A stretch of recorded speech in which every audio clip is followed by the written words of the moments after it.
Assalamualaikum warahmatullahi wabarakatuh. Halo teman-teman, kembali lagi bersama channel Melodi Santri. Apa kabar teman-teman sampean? Semoga baik-baik aja, dilindungi dari segala penyakit, bakteri. Alhamdulillah teman-teman dimampukan bikin video lagi. Kali ini video saya memperkenalkan tanaman yang ada di sekitar rumah teman-teman. Nah, ditonton teman-teman ya, ditonton dengan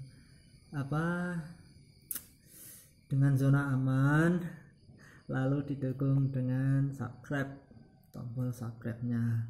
Nah, kali ini tanaman apa yang mau saya kenalkan? Ini yaitu tanaman cocor bebek teman-teman.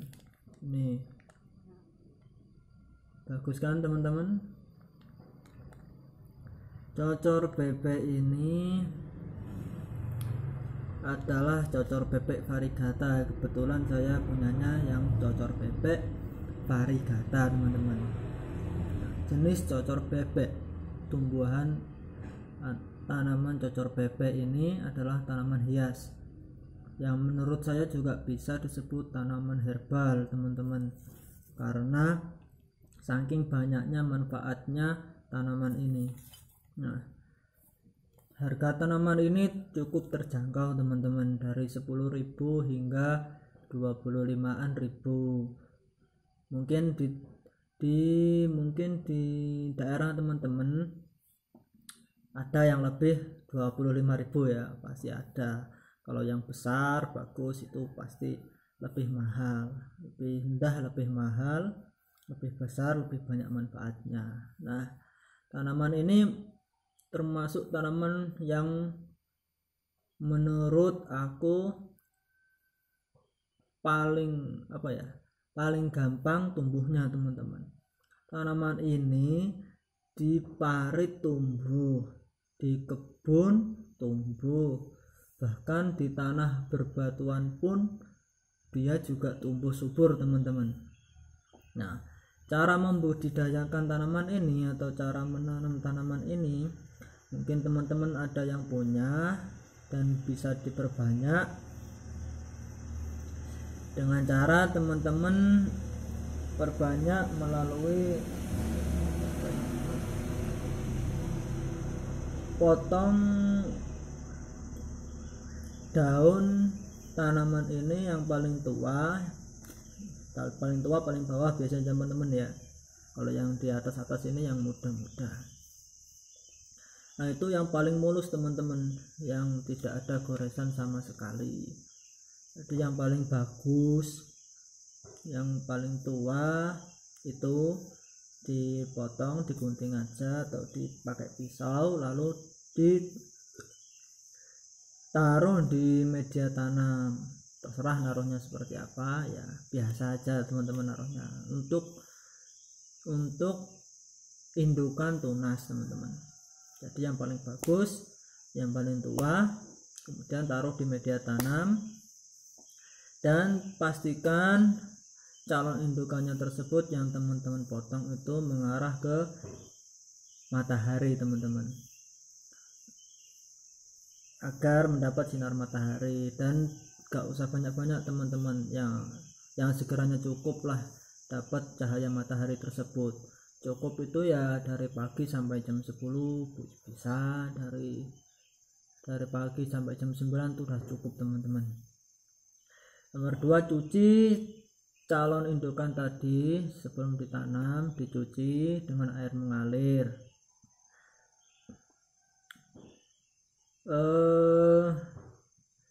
Nomor 3, tutupi yang tadi teman-teman taruh di media tanam dengan plastik teman-teman.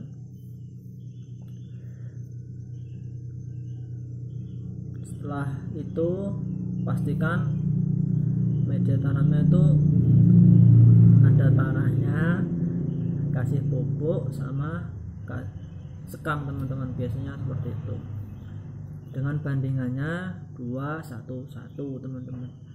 Kemudian siram setiap setelah dikasih plastik tadi, siram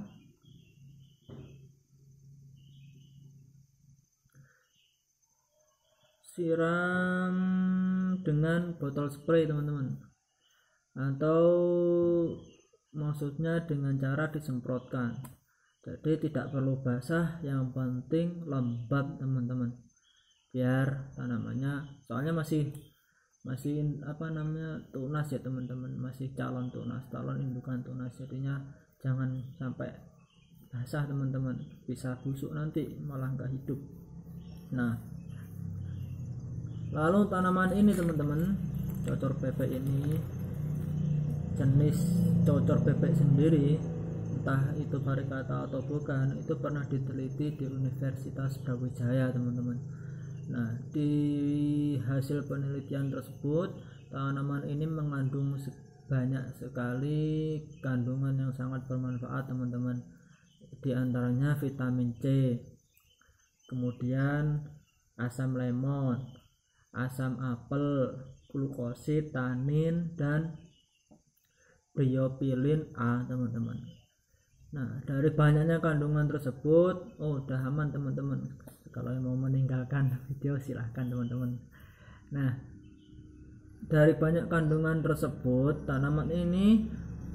sehingga tanaman ini mempunyai banyak sekali manfaat teman-teman.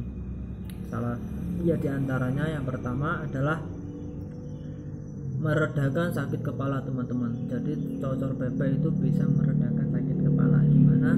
Yaitu dengan cara direbus atau dimakan secara mentah. Kalau yang sudah biasa memakan dedaunan mentah ya nggak apa-apa, aman. Atau kalau nggak biasa ya direbus dulu. Yang nomor 2 yaitu menyembuhkan luka. Jadi tanaman ini bisa menyembuhkan luka teman-teman. Ditumbuk sampai halus, lalu ditaruh di bagian yang luka, kemudian dibalut dengan kayu kasa, itu bisa menyembuhkan tanaman ini. Kemudian meredakan demam teman-teman, meredakan demam itu sama, ditumbuk sampai halus, kemudian dikompreskan ke jidat ya teman-teman. Biasanya yang demam kan kepala teman-teman ya, kalau perut namanya kan senap teman-teman ya. Dan nomor 4, mengatasi bekas gigitan nyamuk. Itu kayak caranya seperti kelapa, yaitu diparut teman-teman, diambil santannya, kemudian dibalurkan ke titik-titik yang telah yang ada bekas gigitan nyamuknya. Itu biasanya kan bekas gigitan nyamuk kan bintil-bintil merah teman-teman, itu bisa dibalurin pakai santan ya. Kalau santan kan dari kelapa ya itulah dari tumbuhan ini teman-teman, dari cocor bebek ini teman-teman. Kemudian menghilangkan jerawat teman-teman,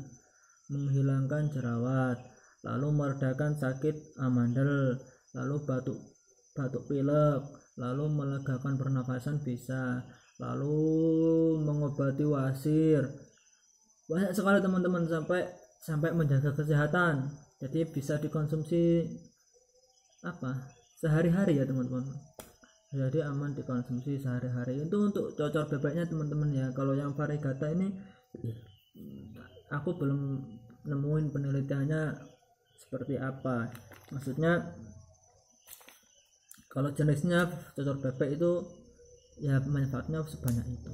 Nah, sekian dulu dari saya teman-teman, informasinya, vlognya cukup seperti itu aja, nggak usah panjang-panjang ya, panjang-panjang malah susah ngomongnya.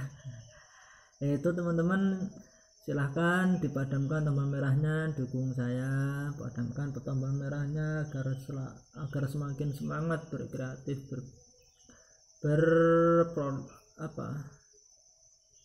agar semakin semangat produktif menghasilkan karya-karya. Wabillahi taufiq wal hidayah. Apabila ada kesalahan mohon dimaafkan teman-teman. Wabillahi taufiq wal hidayah. Wassalamualaikum warahmatullahi wabarakatuh. Terima kasih.